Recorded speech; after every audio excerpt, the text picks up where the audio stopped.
allons recevoir Monsieur Mathieu Bienvenu Amougou, qui est comptable et auditeur, qui est comptable, plus précisément auditeur et contrôleur des gestions.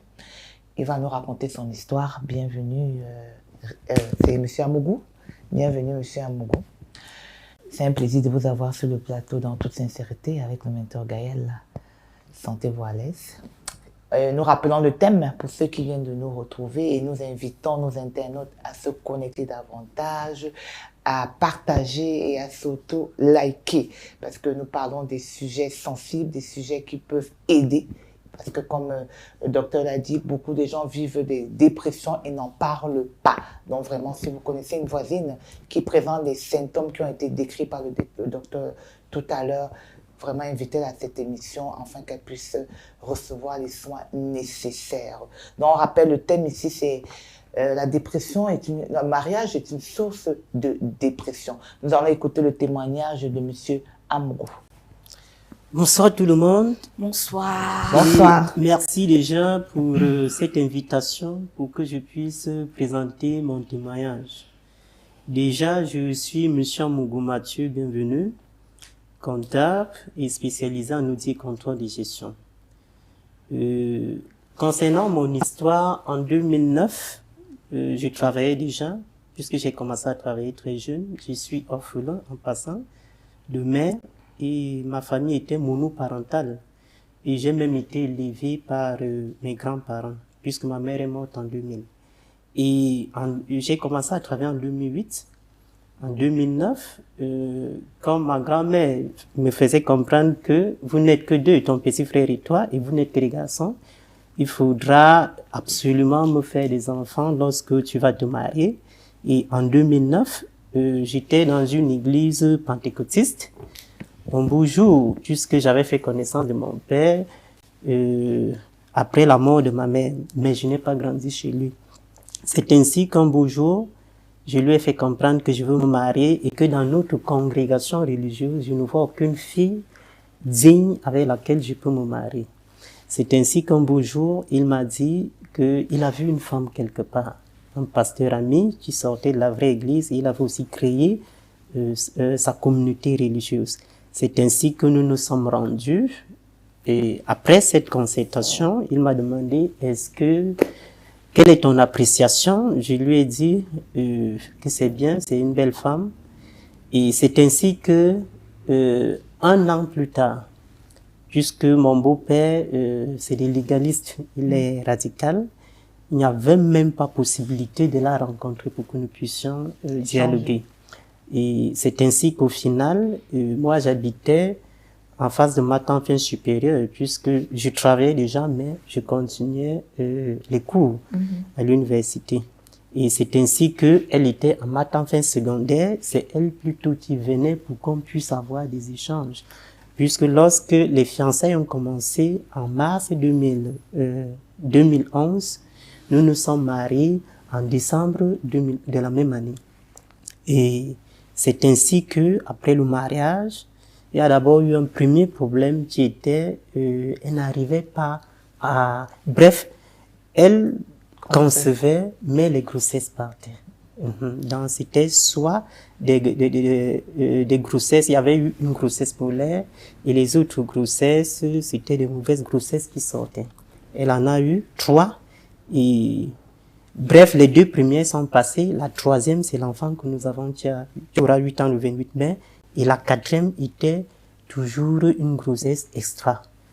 Et c'est ainsi que, à chaque fois qu'il y avait des problèmes de grossesse, il y avait soulèvement. Et ça créait des problèmes entre les 2 communautés, entre les 2 pasteurs. Donc nous étions en bas et les géants se battaient. C'était vraiment très difficile. On évoquait la sorcellerie, autre chose. C'est ainsi qu'au final, comme ma femme ne travaillait pas, on avait une voisine qui était une voisine de luxe, une bordelle de luxe qui donnait des conseils toxiques à mon épouse. Et c'est ainsi qu'un beau jour j'arrive, je vois la lettre et elle me fait comprendre que le mariage est fini, elle est partie. Or, nous étions... Puisque c'était le premier couple dans cette communauté qui respectait, s'il faut dire, les canons bibliques, puisque chez nous, il ne faut pas connaître la femme avant le mariage. Moi, j'étais vierge, et elle aussi, ses parents disaient qu'elle était vierge. C'est ainsi que nous ses sommes mariés. Donc, c'était un modèle de vous n'avez pas testé. Ses parents disaient, vous n'avez pas su. Je n'ai pas testé. Non, après le mariage, vous avez su. Moi, j'étais déjà serviteur, puisque en 2009, déjà, j'étais déjà élève pasteur. Non, je veux dire, le jour du mariage, vous avez confirmé la virginité de la dame. Oui. Ok. C'est ainsi que, au final, lorsqu'elle est donc partie, il y a eu beaucoup de problèmes entre les deux communautés religieuses, entre les familles, et beaucoup de choses ont été dites contre mon père. C'est ainsi qu'au final, il y a eu une déchirure entre mon père et moi, puisqu'on disait que c'est lui qui empêchait que ma femme accouche. Vous imaginez donc, il y a eu une déchirure, et ma famille maternelle qui m'a élevé était très contente parce qu'au niveau de la famille, il y avait d'abord des petits soucis entre ma famille paternelle et ma famille maternelle. C'est ainsi qu'au final, dans cette situation, je me suis retiré et au fur et à mesure, j'ai tout essayé par l'huissier de justice, j'ai tout essayé, elle refusait. Elle ne voulait rien. Elle ne voulait rien parce que le problème, c'est que elle était partie, cette voisine l'avait amenée chez un marabout et le marabout lui avait dit que si tu restes dans ce foyer, tu vas mourir par une grossesse. Or, c'était le mensonge. C'est ainsi donc que, après 1 an et demi, le processus du divorce a déclenché, a commencé.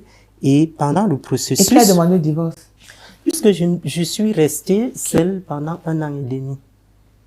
Et je suis allée au tribunal. C'est elle qui est d'abord allée à l'affaire sociale. Non, c'est elle qui a demandé. Oui, elle a demandé au niveau de l'affaire sociale. Oui, au niveau de l'affaire sociale est essayée, il n'y a pas eu conciliation. Et moi, je suis allé donc au tribunal puisqu'elle avait dit qu'elle ne veut pas dépenser, que j'aille au tribunal. Je suis allé au tribunal, nous avons achevé la première étape, qui est la conciliation. Elle a refusé. Et nous avons engagé la deuxième étape, qui est le divorce. C'est ainsi qu'au final, le jour du divorce, or, 1 semaine avant, son frère, un cousin, l'avait emmené dans une autre église, dans un autre ministère. C'est ainsi que la femme du pasteur prophétesse a prophétisé en disant que tout ce que tu avais dit contre ton beau-père était faux. Tous les problèmes que tu as eus, c'est par rapport à ta baisse spirituelle. Et l'ennemi entrait, raison pour laquelle tu perdais toutes tes grossesses. Et c'est le lendemain, puisque le lendemain prononçait le divorce. Elle n'est même plus venue. On a déchiré l'acte. Elle est donc venue avec Laurentine qui est ici présente puisque c'est ma belle-sœur. Elle est donc venue avec Laurentine des jours après, essayer. Et cette période-là, puisque j'avais déjà passé des moments de dépression, j'avais des problèmes de nerfs. Je suis tombée 2 fois puisque j'aimais le sport, je suis tombée 2 fois et je faisais près de 10 ou 15 minutes étant couché. Oui. Et quand je me réveillais, parfois j'entendais comment le Saint-Esprit me disait que tu ne vas pas mourir, tu ne vas pas mourir. Et c'est ainsi que, donc j'ai passé des moments très très difficiles, le traumatisme, parfois je me réveillais, la sueur m'a envahi. Ce n'était pas du tout facile, le regard de l'eau, des jugements au niveau de l'église, au niveau de la famille, puisque ma famille est purement catholique. Déjà même il y a un prêtre et il y avait beaucoup de critiques qu'un orphelin comme toi, tu aurais déjà beaucoup de richesses, mais tu dépenses tout ton argent pour payer les dîmes. Vous savez ce qui se passe contre les églises pentecôtistes. Donc, ce n'était pas du tout aisé. Et c'est ainsi que, et même au milieu professionnel, des critiques qui venaient de partout, même puisque j'étais quitté de l'église pour aller dans une autre communauté religieuse, dans l'église apostolique du Cameroun.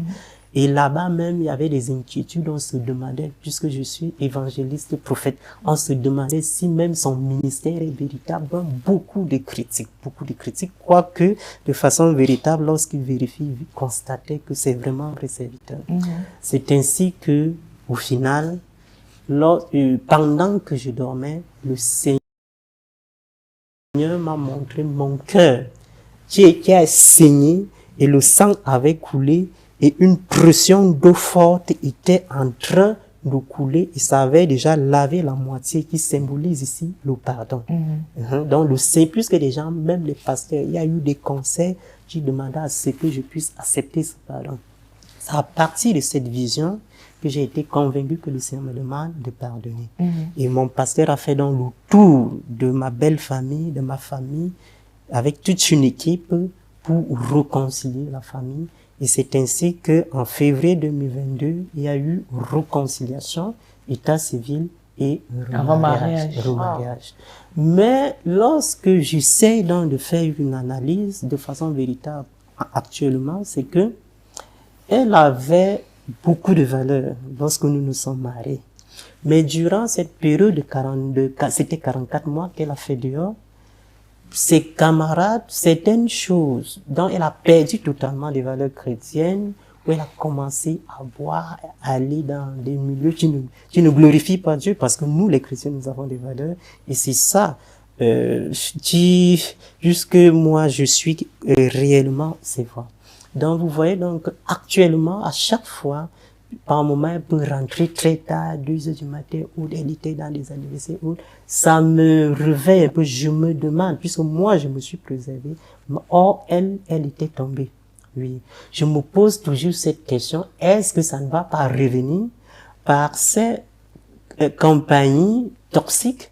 Je me pose toujours des questions. Donc, l'inquiétude reste, je peux dire, presque permanente, au point où je n'ai pas la paix du cœur. Et sur le plan physique, véritablement, pour ceux qui me connaissaient avant, j'ai 40 ans, mon visage a déjà des plis au niveau même de la tête, des maux de tête tels que je parlais tantôt. Donc, voilà un ensemble d'éléments que je peux décrire de façon réelle.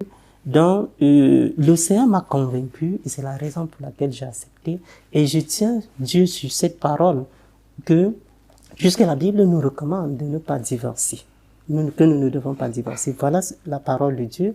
Et comme moi, je voulais divorcer du fait qu'elle est partie, et que maintenant, elle a voulu que je puisse me remarier avec elle, qu'on puisse renouer, je me tiens toujours sur cette parole pour que elle redevienne une femme de consécration qu'elle était, pour que notre couple soit de façon véritable un couple qui glorifie Dieu.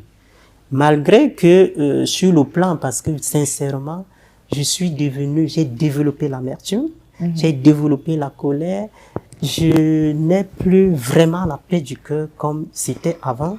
Et c'était un couple modèle où nous marchions constamment ensemble et autres. Mais aujourd'hui, ces éléments, si je peux dire, actifs, qui étaient positifs dans le couple, sont presque partis, où même le dialogue a beaucoup diminué. Donc voilà à peu près la situation globale de mon foyer. La situation. Ok, merci pour votre témoignage.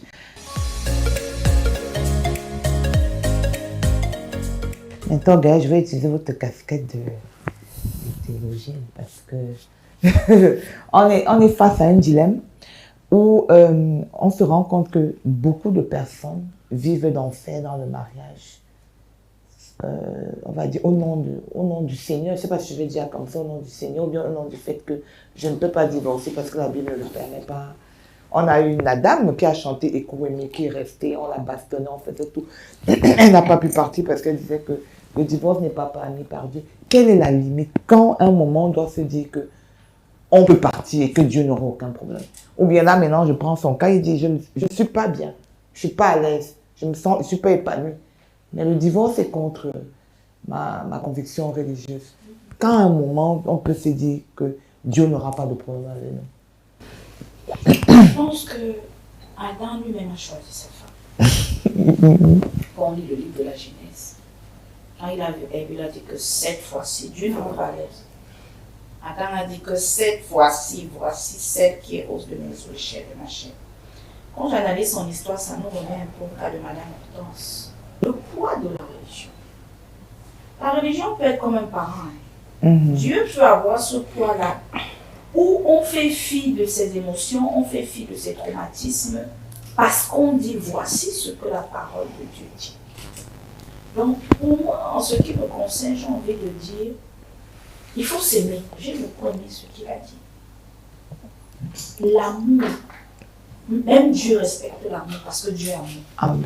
Ça veut dire que, quelle que soit la religion où tel pasteur a dit, je te présente une femme, vous devez vous-même. C'est vrai qu'avant, comme elle disait le docteur, les parents avaient une sagesse.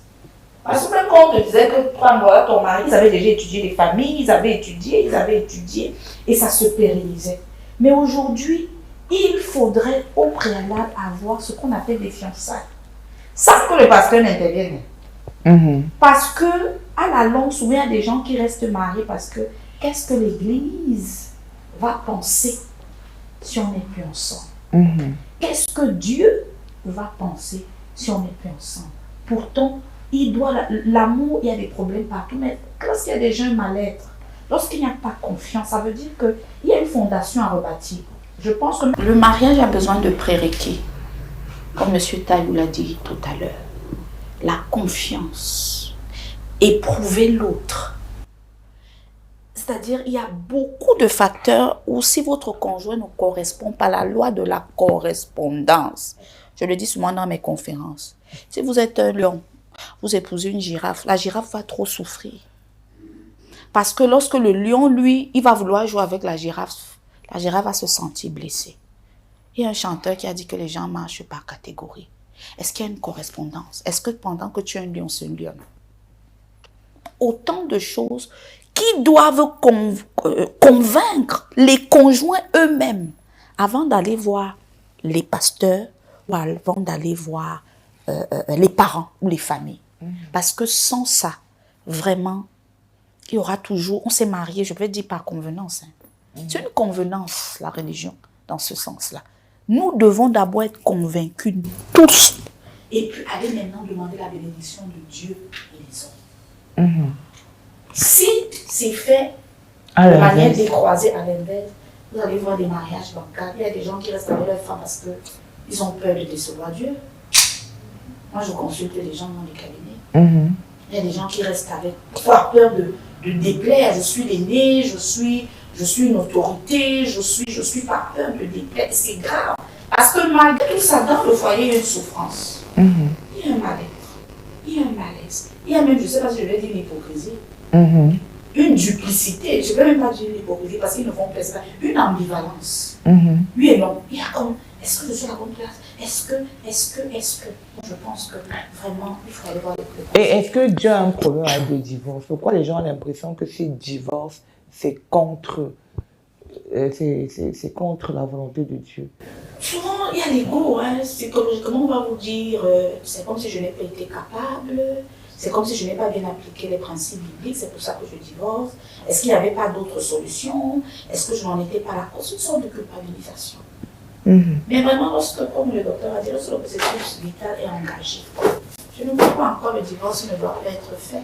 Mais je n'en vois pas les gens divorcer. Mais je dis, il y a des cas où, quand ça ne marche plus, la délivrance et la séparation. Mais il faut faire un travail sur soi. Le docteur a dit tout à l'heure qu'il y a des mamans qui viennent lui dire, je ne suis pas heureux, mais je reste pour mes enfants. Soyez ma dépression. Nous vivons ça, c'est le pas de la culture. Donc, comme vous avez dit tout à l'heure, la base d'une bonne relation, c'est l'amour.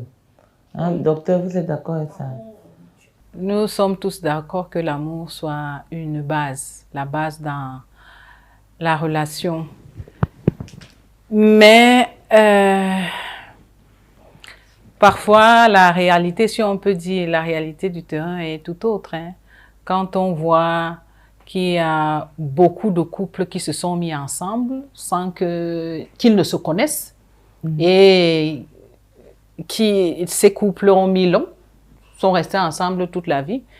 Et pour ma petite expérience au cours des consultations, j'ai eu à demander à plusieurs couples qui avaient déjà passé plus de 30-40 ans ensemble, à leur poser la question de savoir comment est-ce qu'ils ont fait pour rester ensemble. Et je crois que sur 10 couples, je ne pense pas avoir eu 2 qui m'aient dit qu'on est resté par amour. Qu'est-ce qui a fait tenir le couple? Tous ont parlé, m'ont dit, c'était des femmes, ma fille, il faut supporter. Il faut supporter. Et elles vous racontaient des histoires. Une peut vous dire que bon, il est même parti de la maison pendant 6 ans, 7 ans, habiter chez une dame, et c'est quand elle était malade qu'il est revenu et autres. Vous voyez, et à la fin, vous les voyez tous là, ensemble, main dans la main. Et pour revenir au cas de monsieur, où on note quand même, malgré ce retour, un mal-être. Parce que il y a des cervicalgies, des nerfs qui sont là, il y a tous ces éléments-là qui dénotent un mal-être. C'est très important de savoir un peu, d'avoir la dame, pour savoir si elle est dans le même état d'esprit. Qu'est-ce qui a motivé son retour? Est-ce que c'est des considérations religieuses qui n'ont rien à voir avec ses convictions, ses considérations propres, et qui peuvent faire en sorte qu'on continue quand même le comportement de rentrer tard et autres. Donc, c'est important de l'avoir pour savoir s'ils sont dans la même, s'ils sont sur la même longueur d'onde. Voilà. Parce que si vous êtes sur la même longueur d'onde et qu'elle continue à avoir ce type de comportement, est-ce qu'elle-même ne souffre pas aussi quelque part? Est-ce qu'à l'extérieur, dans cette vie-là, elle a fait des rencontres, elle a fait des expériences qui sont peut-être traumatisantes, difficiles, et qu'il y a ce conflit-là entre ce qu'elle a vécu et maintenant la religion et tout? Je pense que votre dame doit être, elle aussi, vue. Elle doit être vue par un spécialiste en santé mentale, psychologue, psychiatre. Et si on est dans la logique de ceux qui ont mis 30 à 40 ans ensemble et qui ont dit qu'il faut supporter, je pense que pour ma part, si l'autre est aussi dans les mêmes dispositions que vous, vous êtes sur la bonne voie. Et comme, quelque part, c'est vrai qu'on ne l'a pas suffisamment dit, mais je pense humblement que un bon mariage, c'est également une grâce de Dieu. Une grâce de Dieu, parce qu'on peut avoir toutes ces considérations-là, des considérations matrimoniales et autres, mais ça échoue. Comme on peut ne rien avoir et ça marche. Donc, quelque part, on met le suprême aussi au-dessus. On va aussi auprès des terriens, il y a les leaders religieux, il y a les conseillers matrimoniaux, il y a les spécialiste en santé mentale. Qui a trouvé la femme, c'est bien ça, non? C'est lui qui a présenté. D'autres, il y a le conseiller matrimonial qui est là, il y a nous, personnels spécialisés en santé mentale, et puis il y a toujours, même s'il y a les leaders religieux, humblement, je pense que sur le plan spirituel, c'est aussi d'abord la relation verticale. Si c'est notre Père, tous, on peut aller à notre Père. Donc, pour ma part, je pense que tout est encore jouable et que nous, on est disponible pour l'accompagnement. Et bonne chance.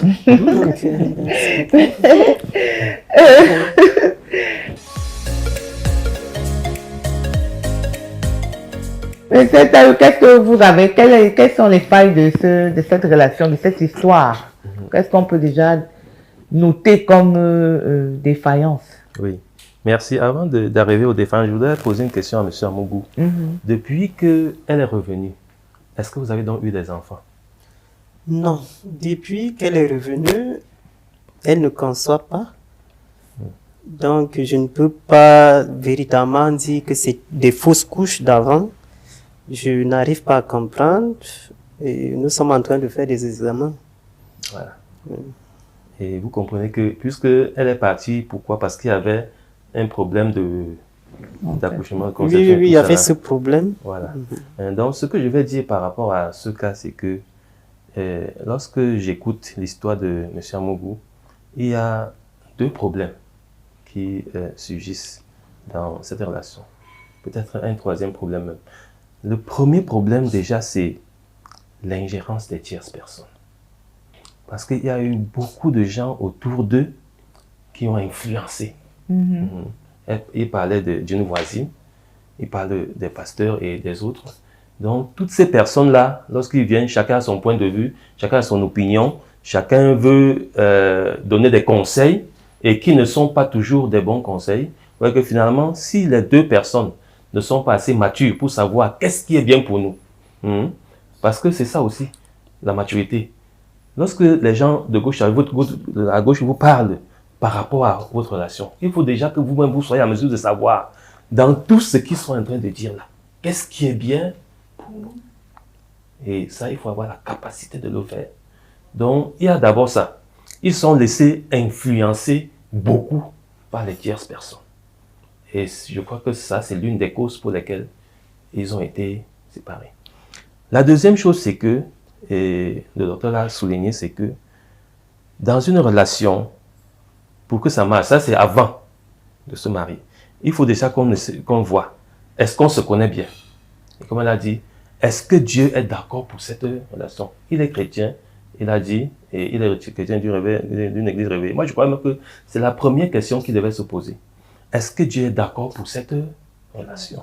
Maintenant, si on est déjà marié, on ne peut plus demander si Dieu est d'accord parce qu'on est déjà, on est déjà dedans. On est déjà dedans.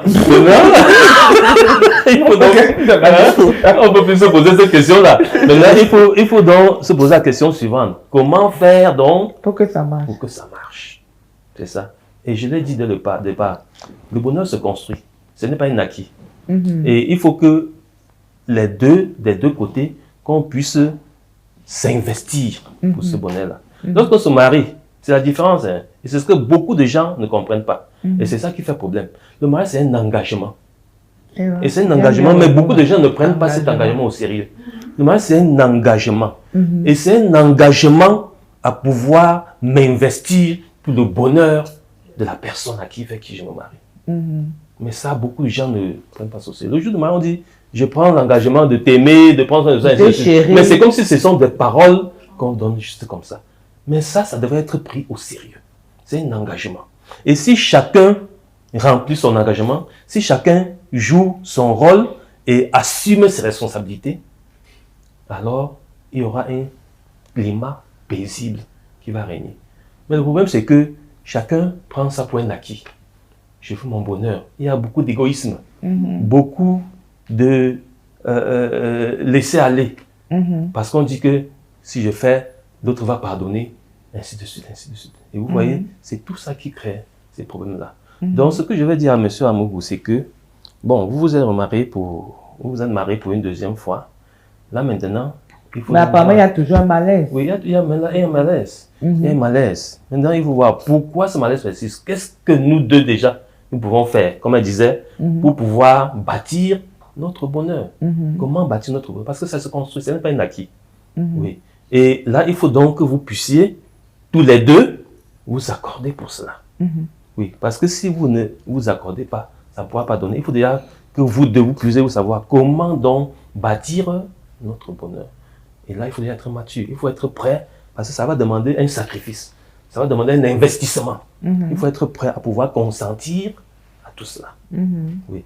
Et comme on l'a dit ici, vous avez aussi besoin de demander l'aide des spécialistes. Parce que là où il a besoin de l'aide, soit d'un psychologue, soit d'un psychiatre. Et aussi d'un conseiller professionnel. Donc c'est tout ça qu'il faut mettre ensemble pour pouvoir véritablement faire que ce foyer vive dans un climat plus paisible et plus harmonieux. Quelles sont les blessures que vous développez dont l'histoire vient d'être relatée? Que ce soit du côté de la femme ou du côté de l'homme? Je pense pas comment je peux appeler ça du côté de l'homme. Je vois un peu comme une blessure, je ne sais pas si je l'ai dit d'abandon. Vous êtes orphelin? Oui, je suis orphelin. Oui, et je prenais aussi soin de mon petit frère. Il est des choses quand même un peu grand, quoi, que j'ai encore un regard sur lui. Oui. Donc, je vois un peu, c'est-à-dire c'est une blessure de... On appelle ça comment on peut dire ça? Lorsque vous avez vécu une séparation, parce que comme on dit le deuil, la perte d'un être tragique, ça crée une certaine dépendance affective si on n'est pas bien suivi, si on n'est pas bien soigné. Donc le fait que la grand-mère, je crois qu'on les grand-mères, j'ai Internet toujours. Et elle est même morte l'année dernière. La grand-mère dit que vous n'êtes que deux, un truc comme ça. Avec ton petit frère, il faut que tu lui fasses des enfants. Voilà. Donc ce souci de perpétuer le nom de la mère, ce souci d'agrandir la famille, ça nous met une pression personnelle pour se marier. Le conseiller matrimonial a dit on ne se marie pas par pression aucune, qu'elle vienne de vous ou qu'elle vienne de l'extérieur. Donc une fois de plus, la société agit encore dans le choix des individus. Donc, la plupart des blessures qu'on a proviennent du fait qu'on veut rendre la grand-mère fière, on veut agrandir la famille, on veut montrer qu'on a réussi, on veut montrer qu'on est religieusement acceptable, le désir de plaire, le désir de se réaliser. Le désir, c'est un narcissisme sain, c'est pas mauvais en soi, parce que ça fait partie des besoins de l'homme, des besoins d'estime. Cependant, il faudrait, comme il a dit, être préparé. On nous enseigne qu'il est important de se marier, mais on ne nous enseigne pas qu'il est important de se préparer au mariage. Avant, il y avait des écoles traditionnelles de préparation du mariage. Aujourd'hui, on les a perdues et le chaos est énorme. Donc, je pense que c'est un mélange de beaucoup de choses. Et la dame, qu'est-ce qui moi, je suis un peu intriguée par la dame, elle revient quand même, mais pour recommencer les mêmes choses, je veux dire, puisqu'apparemment ils se plaignent des mêmes choses. Non, pas le passé même, elle avait beaucoup de vertus. Non. Je n'avais même pas de plainte. Mais c'est lorsqu'elle est revenue qu'elle est dans ses problèmes. Parce que par le passé, c'était uniquement le problème de conception. Oui. Donc maintenant, elle a aggravé. Maintenant, donc, les mots sont venus par l'attrait du monde, donc ses amis et autres. Et c'est ça, pour nous les chrétiens, les vertus. Je vois une perte de vertus religieuse, une faiblesse spirituelle, et qui peut même être à l'origine du blocage du fruit des entrailles. Donc, vous voyez un peu. Le monde religieux, qui est strict, on a dit que le père de la fille était légaliste. Oui, c'est ça. C'est-à-dire que l'on ne danse pas les musiques païennes. Oui, effectivement. C'est-à-dire qu'ils sont rigoristes, l'homme met les choses ici. Et puis elle est allée dans le monde où c'est un peu ouvert, peut-être qu'elle prenait souvent un pot. Donc je pense que cette fille, peut-être elle vit même la foi de son père. Qui est-elle réellement? Je suis sûre que même avec Dieu, sa relation a questionné. Tu sais Dieu pourquoi? Est-ce que tu sais Dieu parce que ton père t'a dit que c'est la voie? Moi je sais pas, de la vraie église de Dieu et c'est ça. Et parce que si quand on déroge, on fait honte au père. Et là même avec Dieu, il y a un problème parce qu'elle n'est pas elle-même. Est-ce que quand tu es avec ton mari, souvent tu as envie de danser une musique païenne, ta vraie nature, tu aimes le gars qui parle. Le gars qui parle. Bon, d'aimer, louer soit Jésus-Christ à jamais. Il y a une ambivalence. Je pense que c'est important en psychologie de se retrouver. On ne sait pas du tout servir Dieu. Beaucoup de gens servent Dieu avec les psychoses, les névroses, les complexes d'infériorité, même le fait de vouloir plaire aux autres. Parce qu'il y a des gens qui prient pour montrer qu'ils sont pieux, hein, pour qu'on les respecte, hein, mais ce n'est pas la vraie piété. Il faut en guérir. On sert Dieu par conviction, on sert Dieu par relation, on sert Dieu par témoignage. Pareillement, quand on se marie avec quelqu'un, il faut être soi-même. Parce qu'on voit souvent des personnes très religieuses, mais quand on les amène, on fait des danses de gars qui parlent plus que nous quand il y a une bière qui est passée. Et puis on dit, hey, la vraie personnalité de la femme, si je me suis ici, c'est laquelle? Ça veut dire que beaucoup de gens vivent avec le poids de beaucoup de choses. Et tant qu'on ne retrouve pas réellement qui on est, il y a le mal-être. Parce qu'on fait beaucoup de choses pour plaire. Donc, c'est un peu ça. Voilà, Louis, vous voulez... Voilà, je voudrais encore poser une question à M. Amobou. Parce que, et puis là, quand elle est revenue, bon, il a dit que c'est parce qu'il avait ressenti le pardon, il fallait pardonner. Mais j'ai l'impression que parce que le pardon doit être accompagné, hein, parce qu'il a cité des choses qu'elle fait depuis qu'elle est revenue. Bon, et toi-même, puisque tu as ressenti qu'il fallait pardonner, et qu'est-ce que tu fais par rapport à tout ça? Qu'est-ce que tu fais pour l'amélioration, pour qu'il y ait un meilleur avenir? Bon, en fait, avant qu'elle ne parte, puisque j'étais quelqu'un très doux, très calme, je ne parlais même pas et on m'avait même accusé disant que ton épouse est partie quand vous êtes très mou. Donc, lorsqu'elle est revenue, je suis devenu un peu plus rigoureux et surtout accompagné par l'amertume, donc un peu plus sévère. Ça fait que ça devient un peu difficile. Et à un moment donné, je me dis qu'il faut la douceur que j'avais par le passé. Donc, finalement, je ne sais pas exactement qu'est-ce que je peux faire. Parce que j'essaie de parler, elle ne change pas. Et puis, elle rétorque même des choses qu'elle ne faisait pas par le passé. Je pose cette question parce que c'est une hypothèse. Je me demande, est-ce qu'il n'y a pas dans le comportement, dans la vie de M. Amougou, des choses qui peuvent amener cette dame à faire ce qu'elle fait. Donc ça, c'est des interrogations que je fais. Parce que, vous savez, il y a ce qu'on appelait la responsabilité. Donc, vous êtes le chef de famille. Et vous avez cette responsabilité de vous assurer que tout marche bien. Et vous connaissez votre personne. Parce que si vous avez accepté qu'elle revienne, ça veut dire que vous avez vécu avec elle, vous la connaissez. Donc, c'est à vous, en tant que le chef, le responsable de la maison, de savoir comment est-ce que je peux gérer cette maison pour que ça marche. Vous comprenez? Parce que lorsque c'est Ève qui est partie prendre le fruit défendu pour donner à Adam à manger. Mais quand Dieu est venu, ce n'est pas Ève qui s'adressait. Il a dit Adam. Parce que c'est lui le chef. Donc il faut comprendre que s'il y a quelque chose dans votre foyer qui ne marche pas, c'est vous le premier responsable. Donc c'est pour cette raison que vous devez, en tant que l'autorité, chercher à savoir comment faire. Et bien évidemment, en vous examinant vous-même, en faisant une rétro-examination et aussi en cherchant les moyens, même l'aide, comme on l'a dit, comment est-ce que je peux faire pour que mon foyer aille mieux. Donc c'est ça. Donc il faut dire une examination personnelle et aussi maintenant voir en tant que l'autorité, qu'est-ce qu'il y a lieu de faire. Parce qu'il y a des situations où vous avez besoin d'être discipliné, d'être rigoureux dans cette situation. Oui. Est-ce qu'il y a une réelle repentance de la part de la dame? Oui, Elle est venue, bon, parce que j'ai l'impression que vous avez votre vision qui vous a demandé de pardonner. Et dès qu'elle s'est pardonnée, vous lui avez pardonné. Est-ce qu'elle s'est vraiment repentie, genre?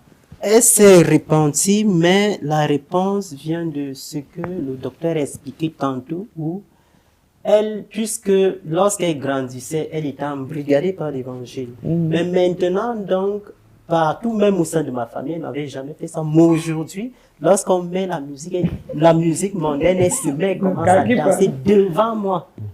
Or, elle n'avait jamais fait ça par le passé. Donc quand elle se retrouve avec ses amis, elle danse. Et même avant d'arriver chez moi, elle partait même déjà dans les boîtes de nuit. Donc, vous imaginez, donc, elle trouve un plaisir dans l'ambiance. Or, lorsqu'elle est chez moi, elle voit que je suis identique à son père. Oui, vous voyez un peu, donc, quelqu'un qui aime respecter les vertus chrétiennes. Donc, c'est effectivement le vrai problème. Oui. Bon. Moi, je pense que effectivement, c'est important elle-même de la voir. Parce que c'est vrai, on pense, on peut interpréter autre, mais ce serait bien d'avoir sa réalité à elle. Qu'est-ce qu'elle en dit? Qu'est-ce qui se passe en elle? C'est pour ça que vraiment l'accompagnement ici est fondamental. Et puis il y a ce qu'on dit toujours, que l'homme est le chef de la famille. C'est lui qui doit, c'est lui qui doit. Mais ici, j'ai l'impression qu'on est aussi en face. Le chef de la famille peut aussi être fatigué. Il est dépassé même. Le chef de la famille, l'homme peut aussi arriver à être fatigué. Fatigué parce qu'il y a ce stress qui dure depuis longtemps. Il y a cette souffrance qui dure depuis longtemps. Et maintenant, lui demander maintenant d'adopter telle position. Et on voit ici que sa personnalité a même déjà changé. C'est ce qui n'est pas normal. C'est-à-dire qu'il n'est plus lui-même. Ce qui n'est pas normal. Donc, ça veut dire qu'ici, on a en face de quelqu'un vraiment qui nécessite une aide. Un apport maintenant externe. Parce que tout seul n'arrive plus au point où sa personnalité lui-même a changé, sa personnalité elle-même a changé, lui-même il ne se reconnaît pas. Donc à mon humble avis, vraiment, posez-vous. Posez-vous déjà, reposez-vous et vraiment c'est important qu'il y ait une aide. Et l'une des aides les plus recommandées chez vous, je pense, c'est un personnel d'abord spécialisé en santé mentale. La religion, c'est bon, vous êtes déjà là-dedans. Mais il faut aussi une autre façon de voir, une autre orientation, d'autant plus qu'on sent qu'il y a des situations conflictuelles là-bas. Conflits internes, conflits avec la société, conflits. Et qu'il faille démêler ça. Parce que s'il y a ces conflits internes, avec la société, les conflits encore internes avec la religion, ça va dans tous les sens. Et on se perd là-dedans. Et même lors du stress aussi, parce qu'on a dit que les situations stressantes, ça vous donne tout type de manifestations. Même quand on est stressé, il y a des pseudo-hallucinations. Que vous avez l'impression d'entendre des voix qui vous parlent. Ah bon? Parce que vous êtes stressé d'entendre des choses, de voir des choses. Donc, vraiment, il faut qu'on fasse très attention avec le corps, parce qu'on a l'habitude de le négliger. Spirituellement, on sait que l'homme est fait à l'image de Dieu, donc c'est un démiurge. Quand ce corps-là ne va pas, vraiment, ça donne tout type de manifestation. Beaucoup de courage, nous on est à votre disposition.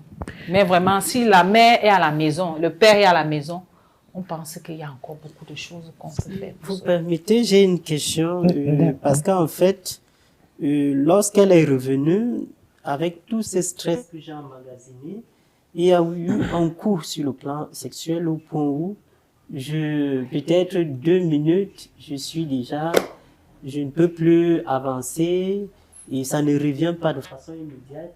Donc, et elle se plaint, ça c'est de son droit. Je ne sais pas exactement si c'est effectivement ce traumatisme, tout ce stress. Oui, je pense. Je pense qu'effectivement, on a dit que le stress peut donner tout type de manifestation et peut même entraîner une dépression. Hein. Ça peut être l'un des signes, symptômes aussi, associés à plusieurs autres, une dépression masquée au vu de tout ce que vous subissez depuis des années. C'est pour ça que c'est important une prise en charge. Parce que lorsque le corps parle déjà, le corps donne des signes d'épuisement, il faut vraiment venir au secours de ce corps, au secours de l'esprit, au secours de l'individu. Voilà, donc on va arriver au terme de notre mission. On va prendre des conclusions. Je voudrais une conclusion générale par rapport aux 2 cas qu'on a eu. Qu'est-ce que vous voulez donner comme conseil à un internaute qui vous écoute, à quelqu'un qui vit ce problème, que ce soit le problème de monsieur, le problème de la dame qui était là tout à l'heure. Donc on va commencer par vous, M. Talon, en tant que conseiller matrimonial. Quel est le conseil que vous pouvez donner? Merci beaucoup. Le tout premier conseil que je pourrais donner en conclusion, en fait. Oui, en conclusion, c'est que vraiment, nous devons considérer le mariage dans sa définition fondamentale. Parce que le mariage, c'est quelque chose de sacré. Et Dieu a fait le mariage pour le bonheur. Donc, il ne faudrait plus que les gens continuent à s'ouvrir le calvaire dans leur mariage. Et pour cela, nous devons encourager la préparation. Une bonne préparation, c'est un présage, pas une garantie, mais c'est un préalable, oui, pour un foyer harmonieux. Donc, nous devons encourager nos jeunes à se préparer, à aller vers des conseillers pour qu'ils leur donnent des directives, pour qu'ils puissent les aider, non seulement à se préparer, mais à faire le bon choix pour le conjoint. Et là, nous croyons que les taux de divorce et de séparation qui grandissent, ça va réduire. Ok. Docteur, conclusion, c'est de façon globale, c'est de mettre l'amour au centre de son existence. L'amour, ce n'est pas l'amour ici qui est la bonne communication, la bonne interaction, la solidarité, le fait de prendre soin de soi et de l'autre. Dans le couple, parce qu'il faut savoir que dans ce couple, c'est pas que l'homme et la femme, il y a aussi des enfants. Il y a cette base qui est là. Et beaucoup de situations qui réjaillissent à l'âge adulte résultent du fait d'abord que cette base-là soit biaisée. Parce que elle a été biaisée parce que justement il y a eu des carences sur le plan affectif. Vraiment l'amour, et qu'on sache que l'amour là, ça veut dire que s'oublier soi-même pour penser à l'autre en priorité. Parce que quand on parle d'amour ici, les gens ils pensent que c'est le cœur là qui doit battre. On doit se sentir bien, d'abord soi-même là. C'est ça qui est aimer. Non, ce n'est pas aimer. Ça veut dire que c'est le bonheur de l'autre qui me met dans un état de bien-être. Mais tant qu'on est, et que ça doit être réciproque, que chacun soit dans cet état d'esprit, et qu'on soit prêt aussi, on fait ces efforts d'amour-là, on fait ces efforts de pardon. Vraiment, en tout temps, en tout lieu, amour, amour, amour. Comme mes pères m'ont dit, je pense que l'une des priorités fondamentales, c'est de savoir écouter son corps. Elle a parlé des effets somatiques, le soma qui est le corps. Beaucoup de gens négligent les signaux du corps. Quand le corps signale, ça peut être des hallucinations, ça peut être des maux de tête violents, ça peut être des trembles inexpliquées, ça peut être une constipation chronique. Pourtant on mange des légumes, pourtant on mange diététique. Ça veut dire que mentalement, il y a quelque chose qui ne va pas.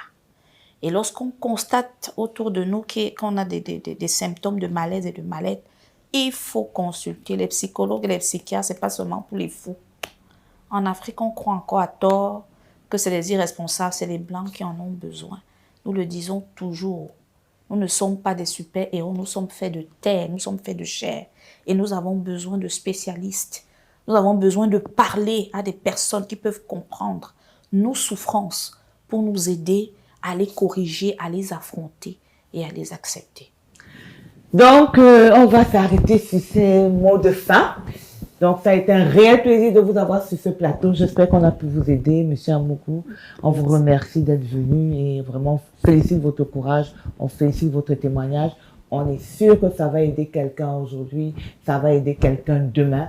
Et vraiment, comme ils ont dit, venez vous faire consulter. N'ayez pas peur des psychologues, n'ayez pas peur des psychiatres, n'ayez pas peur des conseillers matrimoniaux, parce que c'est eux qui vont vous aider à faire des bons choix. C'est eux qui vont vous guérir quand vous serez dans des dépressions, ou bien même, pourquoi même pas, ils vont prévenir des dépressions. Donc, on vous remercie. Encore bon dimanche. Et à la prochaine édition. Bye bye.